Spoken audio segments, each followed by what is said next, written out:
Hello everyone, আসসালামু আলাইকুম। সবাই কেমন আছো? আশা করছি সবাই ভালো আছো এবং সুস্থ আছো। আলহামদুলিল্লাহ, আমরাও ভালো আছি। এই তো আজকে আরেকটি নতুন ভিডিও নিয়ে আসলাম। আশা করছি আমার আপুদের কাছে অনেক ভালো লাগবে এবং অনেক অনেক উপকারে আসবে। তাই আমার পুরো ভিডিওটি দেখার অনুরোধ করছি। যারা যারা আমার ভিডিওটি এই মুহূর্তে দেখছো, অবশ্যই একটা লাইক দিয়ে আমার পুরো ভিডিওটি কন্টিনিউ করবে। আর এই ধরনের নতুন নতুন ভিডিও যদি দেখতে চাও তাহলে অবশ্যই আমার চ্যানেলটি সাবস্ক্রাইব করে আমার পাশেই থেকে যেতে পারো। আর যারা এই কাজটি করে দিয়েছো তাদেরকে জানাই অসংখ্য ধন্যবাদ। আপুরা, তোমাদের সাথে আজকে আমি শেয়ার করব আমরা কিভাবে ঘরে বসে ফ্রোজেন আইটেম বিজনেস করব, সেটাই আজকে তোমাদের সাথে শেয়ার করব। আশা করছি মনোযোগ দিয়ে দেখলে আমার এই ভিডিও থেকে অনেক আইডিয়া পাবে ইনশাল্লাহ। তো আপুরা, চলো আর দেরি না করে ভিডিওতে চলে যাই।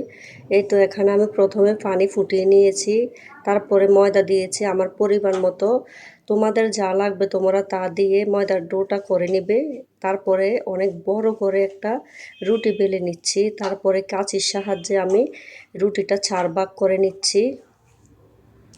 তোমরা যেভাবে ডিজাইন করতে চাও ঠিক সেইভাবে বা যেতটুকু বানাতে চাও সেটুকু করে কেটে নিতে পারো। আমি 4 টুকরা করে কেটে নিচ্ছি আমার পরিমাণ মতো আর কি। অনেকে দেখা গেছে ফ্রোজেন আইটেম বিক্রি করার জন্য অনেক টেনশনে পড়ে যায় যে কিভাবে সেল করবে, কিভাবে ব্যবসাতে লাভ করবে। আপুরা, তোমরা শোনো, আমরা যখন একটা পরোটা বাজার থেকে কিনে নিয়ে আসি দোকান থেকে, তখন কিন্তু পরোটাটা 10 টাকা অথবা 12 টাকা করে পড়ে। আপুরা, তোমাদের সেই ক্ষেত্রে একটা কথা মনে রাখতে হবে, তাদের কিন্তু কারেন্ট বিল লাগে, তারপরে দোকানে যে কর্মচারী থাকে তাদের বেতন লাগে, গ্যাস বিল লাগে, অনেক ধরনের খরচ আছে। আমরা যদি সেই পরোটাটা বাসায় বানিয়ে নেই তাহলে আমাদের কিন্তু কোনো কিছু খরচ লাগবে না। জাস্ট আমাদের 60 টাকা দামের 1 কেজি আটা নিয়ে আসলে আমরা অনেকগুলো পরোটা বানাতে পারবো বা ফ্রোজেন আইটেমের যত জিনিসগুলো আছে সেগুলো বানিয়ে নিতে পারবো। এতে কোনো আমাদের লস হবে না। আমি মনে করি এটা আমাদের অনেক অনেক বেশি লাভ হবে। আমাদের তো আবার এক্সট্রা করে কর্মচারীদের বেতন দেওয়া লাগবে না আপুরা। আমরা চাইলে ঘরে বসে তো সারাক্ষণ আমরা দেখা গেছে মোবাইল স্ক্রল করতে থাকি, এটা সেটা দেখি। এটা সেটা না দেখে যদি আমরা আমাদের কাজে মনোযোগ দেই, ফোকাস দেই, এটা কিন্তু আমাদের অনেক বেশি ভালো হবে। আমরা গৃহিণীরা বাইরে যেয়ে তো চাকরি করতে পারি না, ঘরে বসে যদি এরকম ছোটোখাটো বিজনেস করি তাতে মন্দ কিসের, তাই না আপুরা? পুরা তোমাদের আরেকটা অভিজ্ঞতা আমি শেয়ার করি। অনেকে দেখা গেছে অনলাইনে কিভাবে বিক্রি করবে সেটা জানে না। আমার মনে হয় তোমাদের বাসার মানে আশেপাশে যে ছোটোখাটো যে দোকানগুলো আছে না, যে ওখানে গিয়ে আবার তোমরা বলতে পারো যে আপনাদের যদি পরোটা বা পুরি, অনেক ধরনের আইটেম তো আছে, সিঙ্গারা, সমোসা, এগুলো তো ওনাদের লাগে, ঠিক না? তখন যদি আমরা ওনাদের সাথে মানে কথা বলি যে আপনাদের কয়টা লাগবে বা কি আসো বিষয় ওইগুলা নিয়ে যদি কথা বলি, ওনাদের থেকেও কিন্তু আমরা অনেকগুলো অর্ডার পাবো। তারপরে দেখা গেছে ওনাদের কাছে যখন আমি অর্ডার দেব বা নেব, অনেকেই দেখা গেছে দেখবে, এই জিনিসটা দেখার পরে যদি ভালো লাগে তাহলে ওনারাও আমাদের কাছে অর্ডারটা দিবে। আমার মনে হচ্ছে প্রথমে অনলাইন থেকে অফলাইনে সেল করাটা বেশি ভালো হবে আর কি, যেটা আমি মনে করি।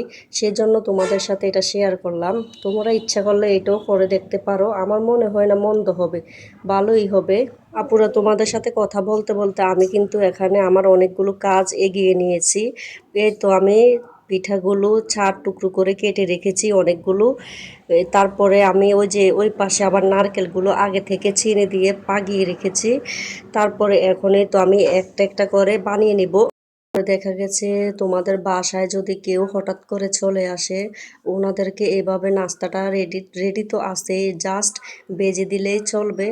আমি সবসময় এই কাজটা করি কারণ আমার বাসায় ফ্রোজেন আইটেম সবসময় থাকে, তো সেজন্য আর আমার কোনো টেনশনে পড়তে হয় না। আপুরা, তোমরা চাইলে আমার এই ছোট ছোট টিপসগুলো ফলো করতে পারো, দেখবে অনেক ভালো হবে। আপুরা, এদিকে আমিও অনেকগুলো কাজ করে নিচ্ছি। এই তো এখানে আমি ফ্রিজে রাখার জন্য একটা প্লেটে সাজিয়ে নিচ্ছি একে একে করে। তারপরে প্লেটে রেখে দেওয়ার পর যখন আমি ডিপ ফ্রিজে সংরক্ষণ করব, তখন একটু যখন হালকা একটু শক্ত হবে তারপরে আর কি আমি একটা বক্সের মধ্যে রেখে দিব।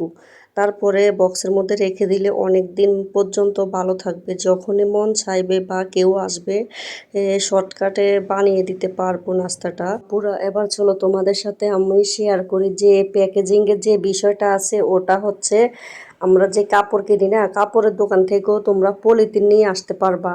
ওখানে যদি না পাও, যে ওয়ান টাইম গ্লাস প্লেটগুলো বিক্রি করে না, ওনাদের কাছেও তোমরা মানে সব কিছু পেয়ে যাবা। কিন্তু ওখান থেকে কেজি হিসাবে আনতে পারবা, অনেক কমে কিন্তু পাওয়া যায় ওনাদের কাছে। তোমাদের যার যেতটুকু লাগবে আর কি, প্রথম প্রথম কিন্তু অল্প করে নিয়ে আসতে হবে, বেশি আনার দরকার নাই। অল্প করে নিয়ে আসবা, যখনই দেখবে একটু বেশি বিক্রি হচ্ছে তখনই অনেকগুলো নিয়ে আসতে পারবা। তারপরে এই তো এখানে আমি আমার পিঠাগুলো আমি ফ্রিজে রেখে দিচ্ছি। পুরো আমি তোমাদের সাথে যে যে বিষয়গুলো শেয়ার করলাম বা টিপসগুলো তোমাদেরকে ফলো করতে বললাম, সেগুলো যদি তোমরা ফলো করো, অবশ্যই আমার মনে হয় না যে তোমরা বিজনেস করে মানে লাভ হবে না। লাভ হবে ইনশাল্লাহ, আমি গ্যারান্টি দিয়ে বলছি। কারণ ছোট থেকে কিন্তু আমরা বিজনেসটা শুরু করি, তারপরে দেখা গেছে আস্তে আস্তে অনেক বড় হয়। সবাই কিন্তু এভাবেই বিজনেস শুরু করে আর কি, প্রথমে ছোট তারপরে আস্তে আস্তে বড় হয়। আমরা যদি ধরে বড় হওয়ার চিন্তা করি বা লাভ হবে কি না হবে না এটা চিন্তা করি, তাহলে আমাদের দিয়ে বিজনেসটা হবে না।